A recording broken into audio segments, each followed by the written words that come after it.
Hello and welcome back to a bonus episode of Season 2 of Life's Lottery Backing Kids. I'm Jeni Whalan. And I'm Glyn Davis, and let's acknowledge that we're recording this on Gadigal land. Today we're looking back over our second season to really pull out what we heard about putting kids at the centre of good public policy. We heard from diverse voices with deep and wide-ranging insights. And across 6 episodes, some really interesting and common ideas began to emerge. I think the first of those was the real sense of frustration at the gap between what we know and what we see in policy terms. It's really pervasive, isn't it? Absolutely. There is actually no evidence that locking up 10-year-olds will stop crime. You know, when they come out and they say we're building new detention centres, we're locking up kids, that this will stop crime. It actually doesn't. So we heard that again and again from our guests, Glyn, about that knowledge action gap, about how important evidence is, but as just the first step or the first necessary but not sufficient condition of change. And I guess we also heard that evidence isn't enough. It doesn't change behaviour. Even knowing that a program won't work isn't enough to persuade government necessarily not to persevere with that approach. Or conversely, where the evidence of an existing program is telling us that it's not working is also not enough to change it. I think Anne Hollands is bang on about the lack of evidence for locking up small kids. That challenge of cutting into political and politicised debates with evidence is a big one. And we have examples such as out-of-home care programs where report after report says these are not effective, and yet every day across Australia, 30 children are taken from their families into out-of-home care programs despite everything we know about the likely outcomes. So if evidence isn't enough, there are times clearly we need that sort of political will and political leadership. And I think I've always found it frustrating, the resort to if only we had political will or a political leader to get something through. It's not a can and can't narrative. It's actually a will and won't narrative. Will you or won't you do that is different to can you or can't you do that. What we thought was impossible is now possible. And I think the limitations to what we do next, yes, it will be partly political and policy because that's always been there, but it's probably as limited by our sense of imagination and what we could do than anything else. What Sharon was talking about, Sharon Goldfeld then, was the remarkable turnaround on telehealth. She calls it a 10-year agenda that they achieved in 2 weeks. Surely we don't have to wait for a global pandemic to get that level of dramatic change in some of these broken, dysfunctional systems. But what do you do if the answer is just political will? So what you do is campaign, I suspect, and Jay Weatherall in his discussion with us outlined the Thrive by 5 campaign for universal childcare, and his argument is that good early programs will make a huge difference not just to the education outcomes of the children but to the other problems that we've been talking about or the other challenges we've been talking about. And he's willing to spend years trying to build a coalition together to make this change. So I think yes to a children's minister, yes to a policy framework, but it probably is going to need, a much heavier buy-in from somebody that's able to actually, crack a whole lot of ministers' heads together. They get the health minister talking to the education minister, talking to the child protection minister to make this system work. A kind of grand coalition. It marshals evidence, it marshals the political incentives, it marshals the efforts of families and parents and communities outside it, all behind that common purpose of thriving by 5. And has at its head someone who understands the political process and what you have to do to get attention and brings all of that together. And I guess that long-term coalition building process is one of the privileges that we get from a philanthropic role in that change, is to take the long-term view, is to be able to step back and not have to work to very short-term cycles, but to work across them, to very gently and gradually nudge open those windows of change.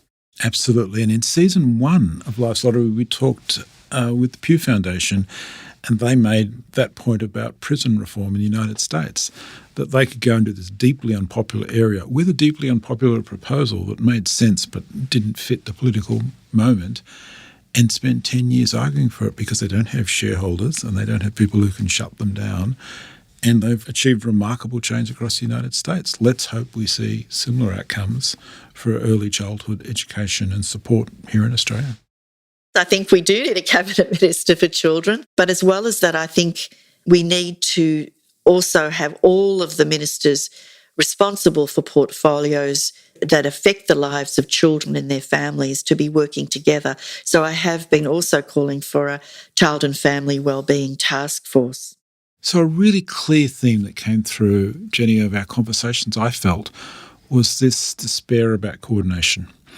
And it isn't just within government, it's across levels of government, and it's with the not-for-profit sector. This sense that there's all of these people of goodwill trying to do something, but it doesn't cohere into a program or into an organisation or into a local place that brings these together. And it strikes me that putting children at the centre of this discussion highlights one of the most damaging silos of public policy and public authority we have, where the lives of kids as they interact with governments and policy and budgets are so clearly split into education and health and early childcare and family and perhaps criminal justice, without those approaches cohering around the holistic life of a child. We heard it internationally as well, how difficult that coordination challenge is.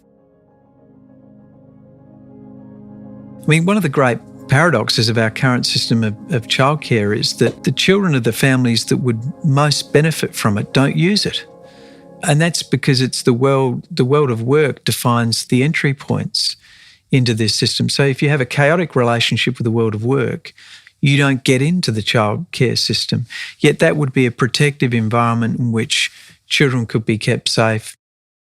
A number of our guests, Jeni, reflected on the neuroscience of early childhood development and how profoundly important it is and how much we're just learning about what happens if the full opportunities aren't there in the first 1,000 days of life.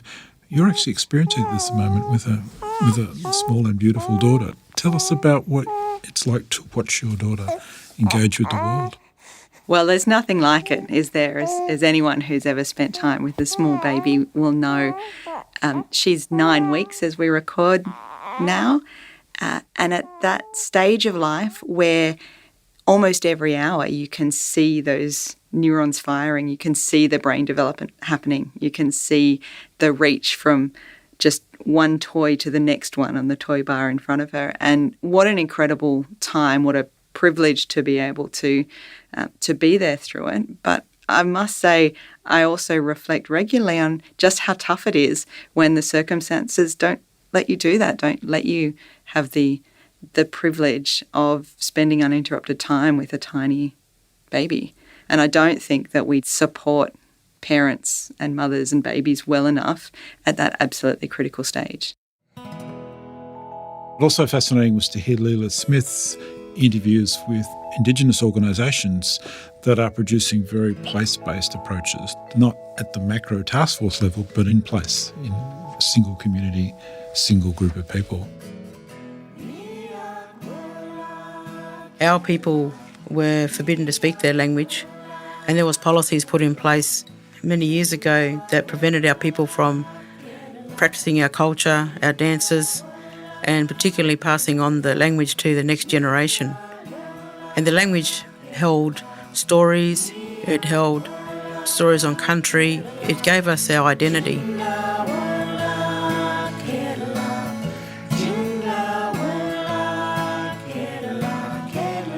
Charmaine Counsellor and the Nyalang Mort Singers. So it's such a profoundly sad quote, isn't it? Because it's somebody mourning what was lost and mourning what was lost in childhood and for children, because that can't be recovered. And I'm reminded of Louise Gluck, the poet and Nobel laureate, who said, "We look at the world once in childhood, the rest is memory." It's so profound, and it does go to the value of childhood, a value that we're not very good at counting. We were reminded of that in our bonus episode after the budget this year, of looking at children's budgeting and whether that's a way of getting to that value. But we're reminded about just that incredibly special part of life that actually government and policy and budgets are really clunky interlocutors in. The disconnect exactly between the mechanical instruments by which we allocate resources and what we actually value and what it means when it's taken away, as we just heard, is so profound, and yet the gap is huge and hard to close. And you can think of some of those international examples of countries that are large enough and small enough, places like New Zealand, to have a single reform effort around children and families. In Australia, you've got a larger population but spread across different state jurisdictions and all the dysfunction that brings, as well as just the geographic differences. In Australia, the geographic patterns of poverty in Australia are distinctive, perhaps even unique. Absolutely. So you've got overlays here. We've got intergenerational poverty around particular families and communities. We've got place-based issues and challenges. And then we've got levels of government that are disparate, sometimes distant, and we're trying to make all of that work around a child. And it's not surprisingly that proves to be very difficult. Difficult, but the challenge before us in the next decade or so, do you think? Absolutely difficult, but essential. And it's why some of the interesting programs like the Our Place program, seeking to put a local institution, the primary school, as the centre of a coordinated set of services are, interestingly, a very important experiment in whether we can create a coordination again at the local level rather than trying to achieve it nationally first. Looking to the future, paediatrician Sharon Goldfeld imagined how we could transform primary schools into hubs for children's wellbeing. In 2030, 2040, what could schools look like where we might move from schools in their current form to kind of these holistic platforms that give as much sway to children's health and well-being as they do to children's learning? And what would that look like? And I'm not 100% sure what they would look like, but I think there's this extraordinary opportunity to explore that in a really meaningful way with different sectors sitting around the table. So, Jeni, where does place fit in this equation? Well, Glyn, I think that's a big question for the country's policymakers over the next couple of years. I do think during the COVID pandemic, we've seen really big macro policy levers pulled in a way that, as so many of our guests have reminded us, we couldn't have imagined just a few years ago.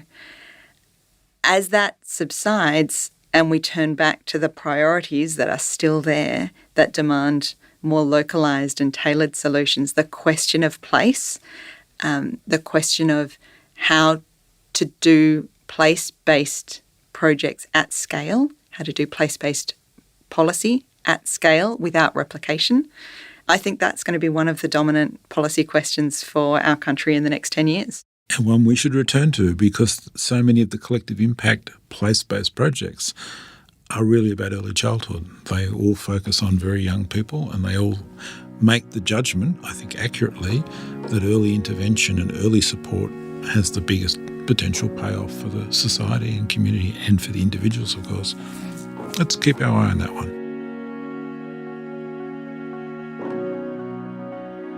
So, Glyn, we heard a lot during the season about the need for more voices from children, young people and their families. I mean, it's one thing to ask kids what they think or what they've experienced or what they hope would change. It's another thing to translate that into policy. Our people are one of the most consulted groups of people on the planet and have that fatigue. And I think there's that real tiredness, even amongst our young people, about the ongoing processes of inquiry without change. That was Children's Commissioner Anne Hollins and Yuwalarai and Murray-Warri lawyer Kirsten Gray. Interesting, isn't it? We just heard both the need for consultation and the fact that certainly consultation that doesn't produce results just leaves people tired and cynical. We heard a lot of discussion around different ways of hearing voice, measuring it, encouraging it, the youth forums, the online streams, the surveying of young people and so on. Less about how the data that is generated could inform or should inform policy. And I wonder about it in the broader democratic context as well, because it strikes me that too often we're having conversations about voice without accountability. So voice is one channel by which those in power are called to account, quite literally. When voice becomes, as we heard from Kirsten Gray, just consultation, just those with power going out and asking questions of those who haven't been heard from before, it's such a thin dimension of voice. What does a thick dimension of voice look like? What does a really vibrant democracy need to hear from children and young people and their families if policymakers are to be held to account, not just aided in their job through co-design or consultation? So I don't think we heard a thoroughgoing proposal about how this can be done, but in the work that Anne Hollins is doing, we've heard her speak in the episode we recorded, you can see her mulling the same question and trying to find both ways of connecting agencies and not-for-profits that work in the area, but connecting them with young people and a dialogue that we haven't seen. The most important voices are First Nations voices and young people who will have to feel these effects of climate change in the future. And of course, climate change came up in every conversation this season.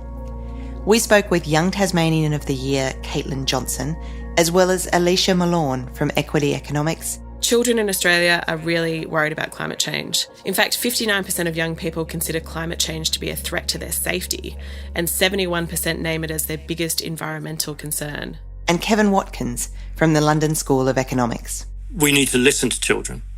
We're learning to do that partly because they're banging down the door on climate change, which, let's face it, is the great injustice that our generation is passing on to future generations. For Australian children, the last few years have been unprecedented. The global pandemic has turned their school, home and social lives upside down. And on top of that, they've watched distressing weather events and bushfires, floods and everything in between. And for many children, because they're young, it's the first time they've seen this. And what they're hearing is this is the rest of their lives. This is going to become the new normal. The impact of those changing weather patterns and the implications for children's lives were really an underlying consistent theme through this series. So we checked in with a local arts and community engagement organisation based in Mullumbimby, which is in northern New South Wales, called the Spaghetti Circus, to hear from the kids about what it's been like.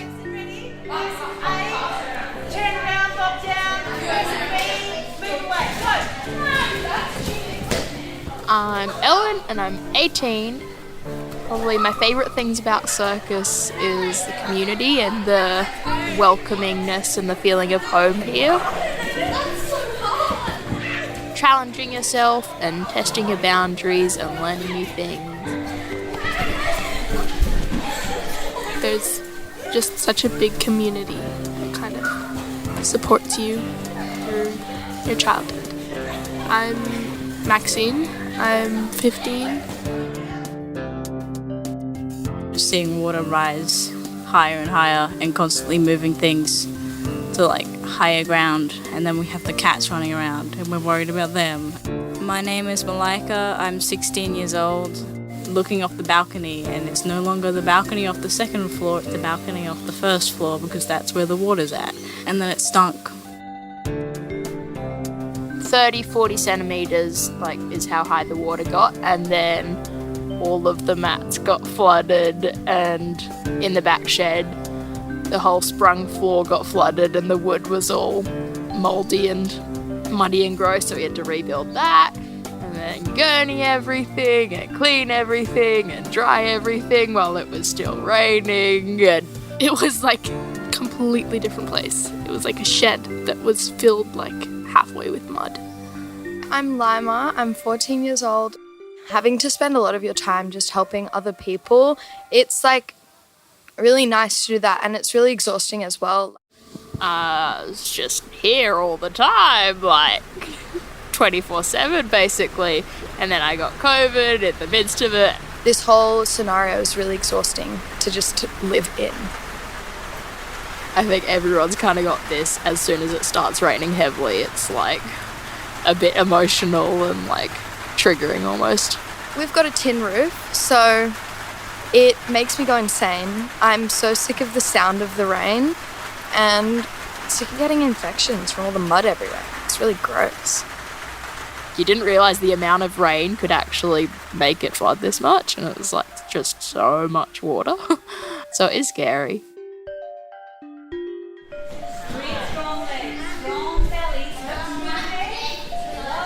So it's difficult to prepare for it, but I think the stronger the community and the relationships between everything, the easier it is to handle really difficult situations and what the world is bringing for us, which is probably more challenges. I see climate change as the thing that'll probably either kill me or my kids in one way or another, be it not exactly from a natural disaster, but from something else, like air pollution, or it's overfishing, food shortages, because obviously the environment can't sustain what we're doing to it. I feel like climate change means kind of accepting that there's a problem and then doing something about it. I'm pretty angry about climate change, and I don't see politicians doing much about it. And I feel like by the time we're old enough to be politicians, it's going to be kind of too late. Our aim is to create strong, healthy, confident kids and who are creative, which is what the world needs. People who know what they want and how they can achieve it, and doing that through problem solving, figuring out all of the nitty-gritty is like all of the stuff that needs to be done to actually create a sustainable future that's like benefits everyone and not just the individuals. It's been really fun coming back to Circus. Even if it's not related to climate change, but in Circus, figuring out a routine that's like helps fit everyone in with all of their different skills and matches the music, uses the space well, and it's like all of those things, like to create a perfect act is like figuring out all of the small things that create the awesome big things. What the community needs and like what my family needs is just like everyone to support where you can support. Like if you can support someone whose house got like taken out by the floods by giving them a place to stay, you can do that. But if you can't support with that, just do whatever you can to support everyone around you and take care of the people around you. Okay, so first sitting up, put your hands down on this. No, yeah.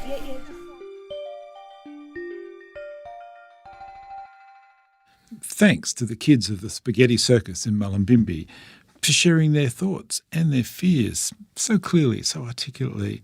And we spoke to them after the clean-up, after they'd been flooded for a second time.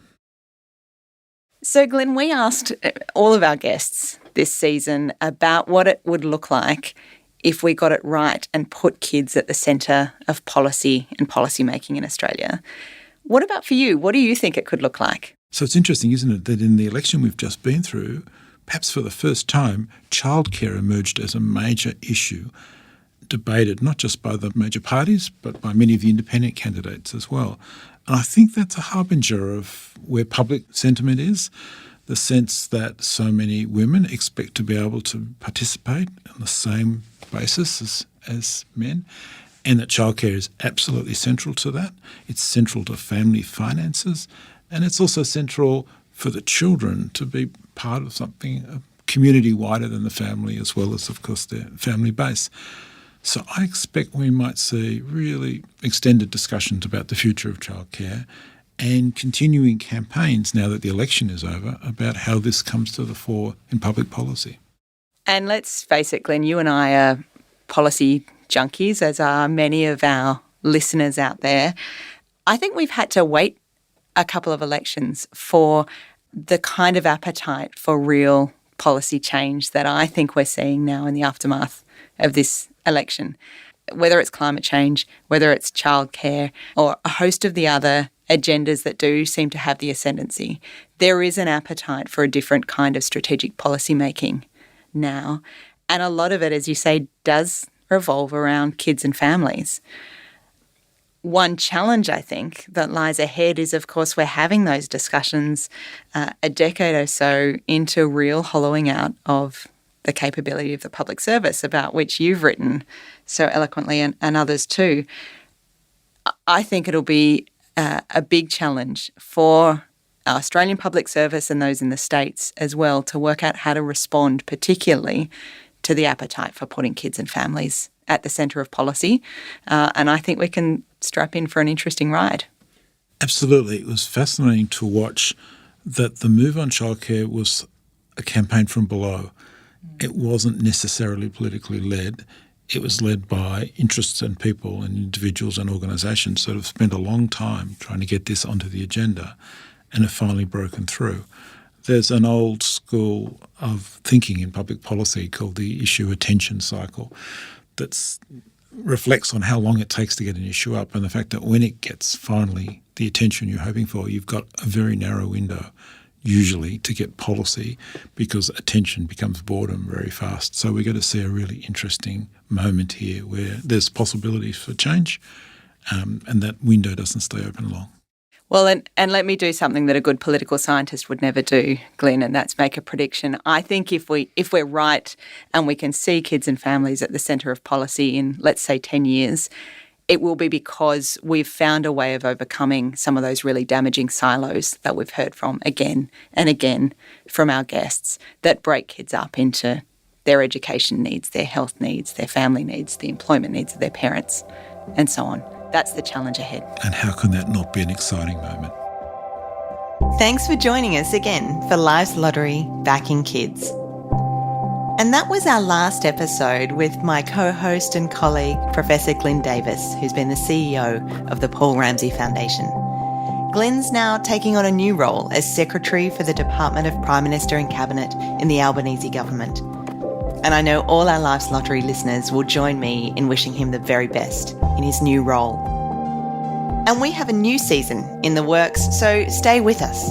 As always, keep the conversation going at liveslottery.com.au. Life's Lottery is produced in partnership with UTS Impact Studios. Executive producer Olivia Rosenman. Audio producer Nicole Kirby. Researcher, writer Jackie May. Audio engineer James Milsom.